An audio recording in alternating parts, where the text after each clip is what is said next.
My name is Ravi K Singh. I'm Managing Director for Bridgetree India. Bridgetree is a 26-year-old company headquartered in US, North Carolina. It's headed by Mark Beck, who's the owner of the company, and Chris Talley, who acts as the CEO of the company. We are primarily a marketing consulting firm, and our vision is to be our clients' most valued marketing partner.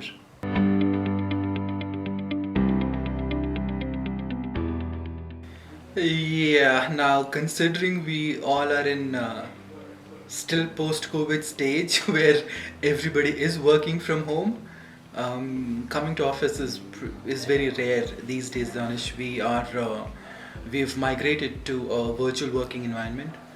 Um, I'm looking forward to open up Bridgetree offices from 1st April onwards, and we're taking enough precautions to ensure that we're ready for people to bring back to work. And the reason I'm looking forward for that is I truly enjoy meeting people and interacting with great minds that we've got here in Bridgetree.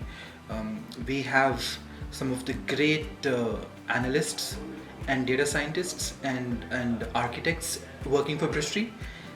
And even though we keep interacting with them remotely, I always feel that the kind of learning I can have from them in person is going to be way more than these virtual interactions.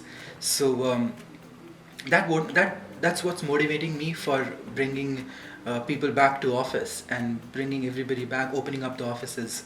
I truly look forward to interact with different people that I have in the company. I love to have lunch with them, teas and coffees with them, listen to them, hear their experiences, and work with them to find what problems they have, or how as a company we can help them to be a better person every day. And like I mentioned, while we are trying to do all of this remotely now, but this all can be way better if we are in person working here in an office. The human touch, the human interactions that we all have been missing in 2020, I'm truly looking forward to that. Right.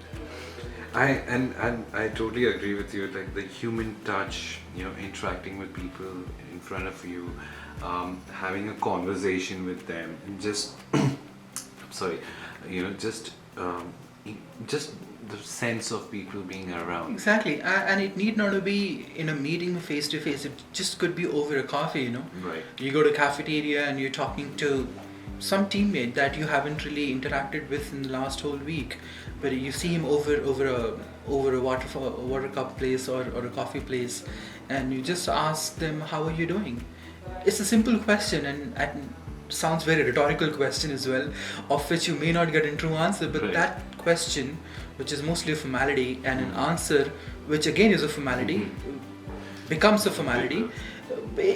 Even that formal question, formal answer creates a bond which we cannot quantify Right. and measure in person. Right. And we all have been missing that. Right. Whether we realize it or not, that's a missing piece.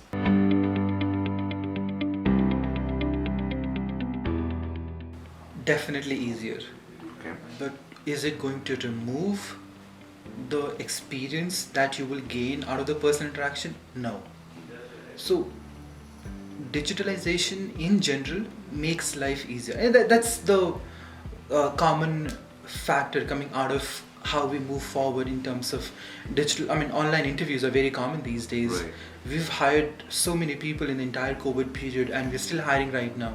Right. And none of these folks that we are hiring right now, we have met them in person. The entire interview process happens online Right. through video calls and audio calls, including salary negotiations and offer letter acceptance and onboarding. Right. So, remote onboarding. We just ship them a laptop, a pre-configured laptop with all the applications installed to their home. We give them all the necessary tools that enables them to work from home. And that is helping. Honestly, if all of those benefits had not been there with us during the COVID time, we would have struggled as a company. Right. So thank God those tools and those methodologies were available, and most importantly, Danish, people were receptive to make that shift from working from office to working from home without much of a dependency or a hassle. So we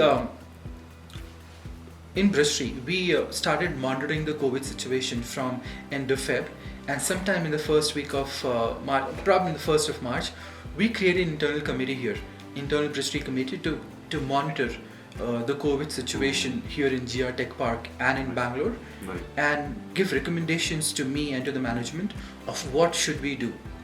There were risks already, and there were news of COVID count increasing in India Right. with every passing day, and with that, panic had started increasing too. Right. Sometime I remember on 5th or 6th of March, we saw people coming to office wearing masks. And at that time, remember the start of the year, Yeah, we yeah. were not mentally prepared to Yeah. wear masks in public areas. Right. Right. So that came as a shocker. Then on 8th, we got a recommendation that we should enable people work from home. Right. And that recommendation came at least a couple of weeks earlier than what I was hoping for. Okay. So I had in my mind that yeah, we will have to have work remotely because of the pandemic, but it just came in a flash, and we had to take a decision on 9th of March that from 10th onwards we're gonna have remote working in Bristol. Right. And we took that decision 2 weeks before Government of India announced the nationwide lockdown. No. And initially I was not sure of how the work from home will go for Bristol, because we, like I mentioned, we are very intensive organization in terms of Right. collaboration, thinking, coming up with solutions, working collaboratively. So that depends a lot on how we are able to solve the problems. So working remotely, I was little skeptical at the beginning. We used the initial 2 weeks before the government announced the lockdown to ensure that our people are equipped with the right set of tools to be working remotely. So when that lockdown happened, we were again not sure for how long that's going to be, but thankfully we were prepared so well, and our people were equipped with all the information so properly, that we've been working remotely ever since 10th of March Right. till now, and it's been close to 11 months, Right. and we haven't had any problem overall. Right. Since we took that decision to enable our people to work from home earlier in the phase, it also helped us to ensure that none of our employees got infected in the initial waves True. of COVID. Right. So entire 2020, 0 employees from Bridgestone were COVID positive. That's wonderful.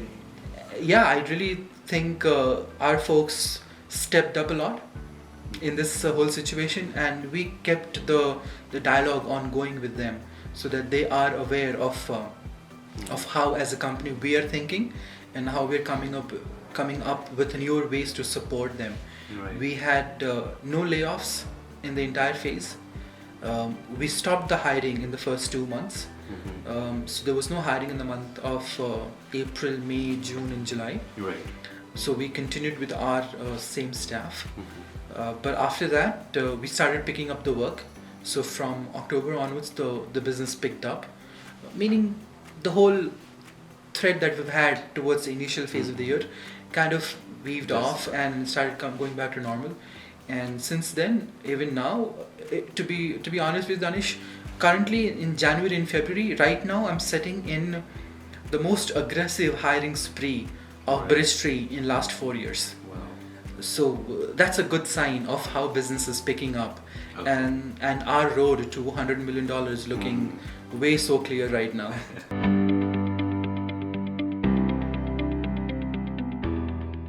Since we are living the COVID era, we truly haven't understood the impact it's going to have in our lives. Right. If you ask me, I believe that year 2020 will be written in history books, Mm. similar to World War One or World War Two, Absolutely. 100 years down the line. 100% I agree with you on that. The impact it has had in our lives, and considering how technologically advanced we are in the whole world, Yeah. and still we were pressurized and locked down inside our home from this tiny microbe or or virus is phenomenal. That Right. how crumbled we are in front of nature and natural calamities. Still, things have changed in all parts of our life. Let it be a professional aspect, social aspect, personal lives. All of the three aspects of us interacting with the external world has changed dramatically. Some of these are still evolving, so haven't completely evolved, and I would believe that the evolution will continue the entire 2021. And after evolution, the new phase of professional life or a social or personal life that we would see will not be same as what it was before 2020. So it'll be a new phase for all of us. Overall, the entire COVID life, I believe we had three stages to it. Right. The first stage was that initial March-April month, which was a stage of shock and awe and surprise of what has happened. Right. I had done an international travel in Feb. I was coming to India from US, spending a week there, and I could see people talking about it at the airports, but it was not something that still had dawned on us Yeah. to be what it was going to be by March and April. Right. Right. And at that time also, I wasn't prepared for it. I was saying to you that in my March first week, I knew something is going to happen, but it's going to happen of this scale. I wasn't aware. Right. So that was a phase of being surprised, shock, and awe. The second stage was a stage of adjustment, where we started adjusting to what COVID had brought in us. We started understanding that stay at home, wear a mask, keep sanitizing yourself, were gonna be the new normals, and Right. our life started adjusting to it, which I believe lasted till May, June, July time frame. Right. And then from September, October, we are in a phase of acceptance, Right. where we have accepted that this is the new life. Right.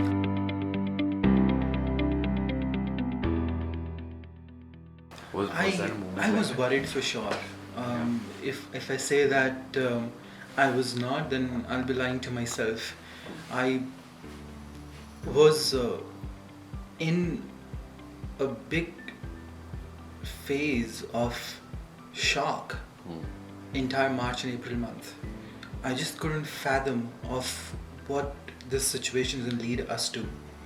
And I remember talking to Cristalli on this, who's the CEO of the company, and we talking that if this phase of March and April continues for another 5-6 months, then we as an organization are in a trouble case. We were prepared for it. We knew that we have businesses that will sustain through the year 2020, but we were not working just for sustenance. Right. We are here for growth. We are here to achieve our targets. True. And we knew that we're gonna hit a roadblock with that, but we didn't know how much it's gonna impact.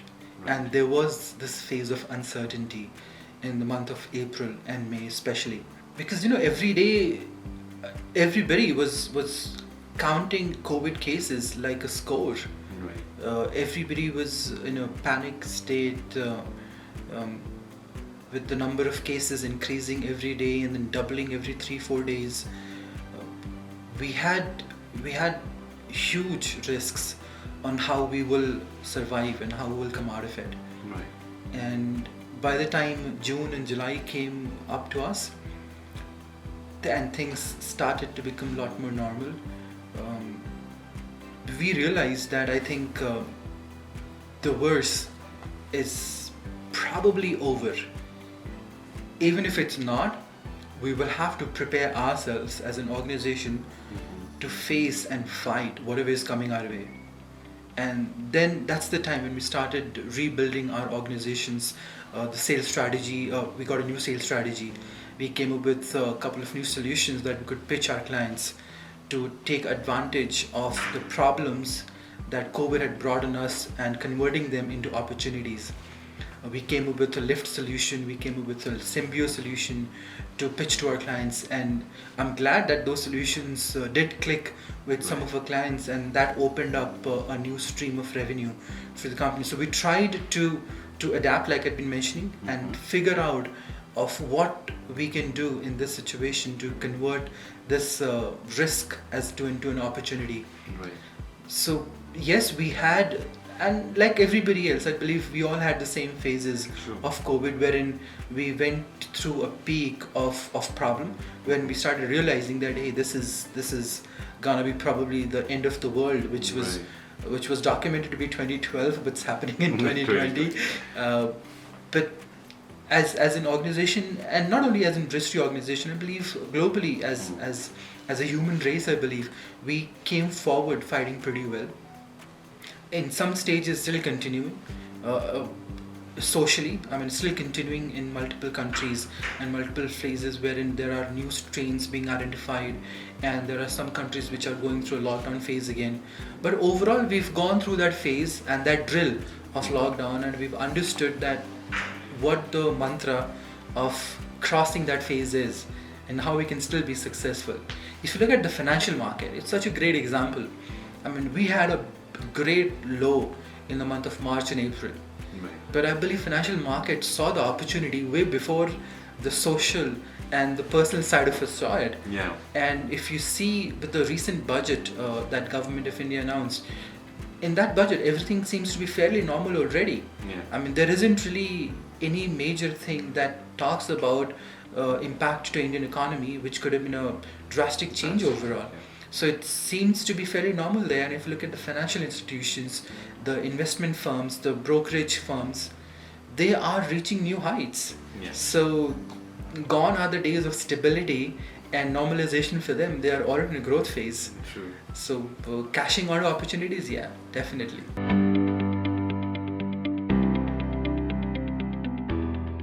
I would have loved if we could have emulated the growth financial market is having. Not going to be the case for Bristry. However, we are set for a very good 2021. Okay. As we see right now, we've got a couple of solutions that we presented in the market. Symbio is one of the solutions which has been accepted by majority of our clients, which means we're going to have a very successful and a positive deployment of that solution to those clients in this year, resulting in the massive hiring that we are doing. Great. Other than that, we are also opening up the newer ways to engage our people. So while we are taking care of our client, we also got to take care of our employees as well. So remote working, we believe, is here to stay. I don't think that everybody will come back to work in the near future, though we will try. We will enable our people to have all the right set of tools and support system for them to be brought back to work. Right. But for some or other reason, if they believe that they are much better off working from home, and we believe that their efficiency and effectiveness has not gone down, which we haven't seen to be going down in the last year, then we will enable them to work remotely in this year as well, and change the way we as an organization are working. So there will be changes in the way we are interacting with people, or addressing a problem, or hiring for that matter, or engaging on a project. So this professional level change for our employees, enabling them and making them set up for success, along with newer solutions that we are setting up our businesses with. I am really excited to what Dristry has in offer to its clients and to its employees in the year 2021. Like I mentioned, we still are focusing on bringing stability and sense of comfort to our people this year, but I'm really looking forward to see the growth aspect in the second part of this year once we start deploying the new solutions to our clients. So fairly excited by the end of the year 2021. I'm hoping that we would surpass the goals that we've set for ourselves way back in the last year. And I'm definitely sure going to happen. Fingers crossed. We are on track to meet most of these. It's going to be tough. There's no doubt about that. We know it. We are coming from a pretty rough year, and the things are not going to be the same as they have been for so many years. Which means there's a domain change. There's a thought process change in the way we go about and approach people, approach solutions. But having said that, I am looking forward to it. We are architects, we are consultant. Our job is to adapt, our job is to solve problems, and we are very good at that.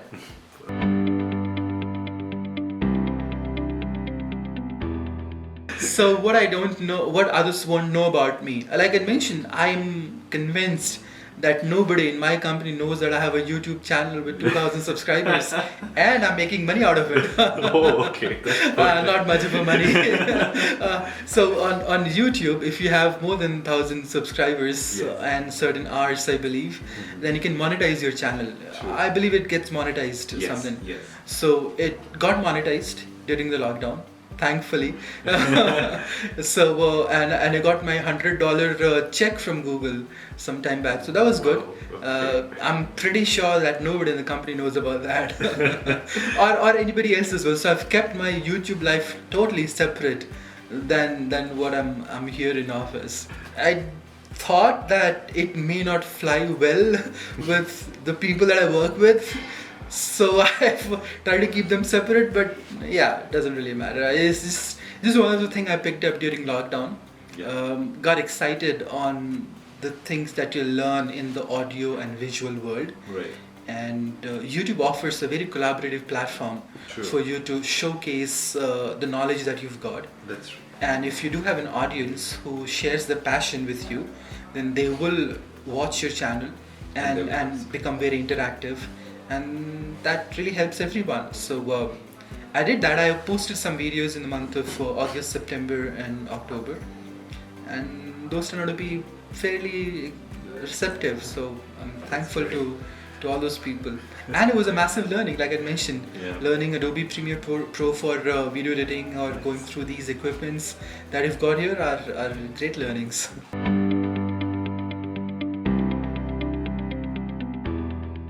There are two answers to it, and this is a very important question that we should be asking ourselves pretty much every time we see ourselves challenged or not being motivated enough. There will be external factors. There will be external factor to motivate you, your position, your salary, your family, your friends, or your responsibilities or your duties to a company. And that's there, I had responsibilities in my entire professional career that I'm supposed to be discharging, family to take care of, home loan to take care of. That'll motivate you, which is good. That's one part that'll be neutral to yourself, to pretty much everyone. What truly motivates me is me myself and my ability to challenge myself. I am never happy with myself. That's one side of me, that whatever I do or whatever I achieve, I always challenge myself to make it better or do it better. And that's just a nature of me, I believe. I'm not sure if others do it too, but for me that's the thing. I always look forward to make my present day better than the previous day. And that's been one motivation for me. Same with my YouTube channel, I always tried to make the next video better than the previous one. So I am a very good critique of myself. People keep talking about one's ability to take feedback, that hey, are you open to take feedback or not? And I'm very good at that. I'm very good at taking feedback, and I'm very good at giving myself a feedback. So I critique myself a lot. I always figure out a way of what can be done better as a person, as a professional, and as a social person. And I always keep challenging myself. So that helps me to keep myself motivated and take me to the next level. Other than that, you have these external leaders to influence you. I spoke about Malavika, who was a great influence. Chris Talley is a very good influence, who is current leader. Pretty young, similar to me, and he's got a right set of mindset and right vision for the company, which I believe if we all are aligned to his thought process, then that 100 million is not very far away.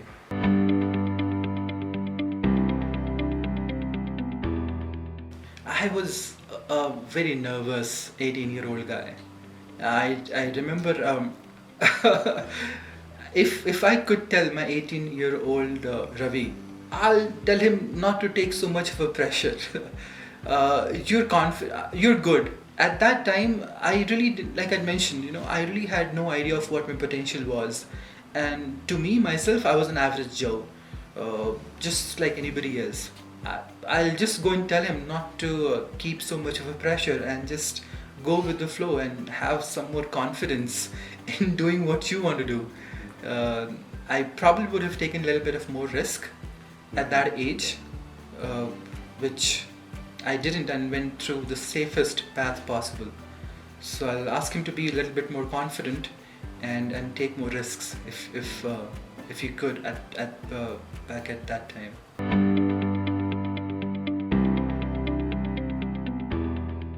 So I told you, right? I'm a very good critique of myself. So I don't remember the good things, because if somebody's saying that I've done this good, then for me I've already done it. There's nothing. There's no scope for me to improve there. So I forget those things a lot more quickly than somebody coming up to me and telling that, Ravi, you could do this better, and that sticks with me, because then that gives me an opportunity to make that thing better. So not so much focused on the compliments in my entire life, but I would tell you that in Flex, when I was setting up the process for Maltech way back here, and within 1 year, it was pretty interesting. So I met the MD of Flex when my onboarding happened in the company, and he asked me, "So Ravi, what are you going to be doing?" I said, "I'm here for Maltech. I'm supposed to be setting up their delivery center here." And he had a big question mark on his face, saying, "Are you serious? You're going to be setting up a delivery center for Maltech? Because we've been trying that for 3-4 years, and it hasn't gone anywhere." So towards the end of that, we were like 2-3 more people in the team. Towards the end of that conversation, he told me that, "Ravi, if you don't find anything interesting to do in 2-3 months down the line, come and talk to me. We'll find something interesting for you." Right. Which means he was totally hopeless that we can do anything on Maltech.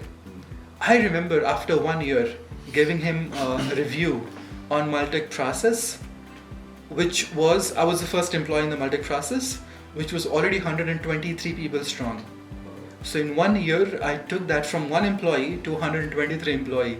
And I remember giving that presentation to him. He was the MD of India, and Maltech CEO, Francis, who was a French guy, Frank Lees, giving both the presentation of how the journey has been, and I wanted to read his face of how do you think about turning this around? Would 123 people would count to be successful? Right. And he didn't say anything, but his face said a lot. I'll take that as a compliment for me. So that was a pretty interesting journey that I did over a 12 months period, and I believe I was successful in doing that because Frank, the CEO, was very supportive of making that happen. He knew that we can have cost savings by utilizing a delivery center, and he wanted to realize that. Remember I told you, manufacturing companies, they run at 3 to 5% margin. So any cost saving I could do for Frank was going to go in his bonus kitty. And he was very serious about his bonus kitty.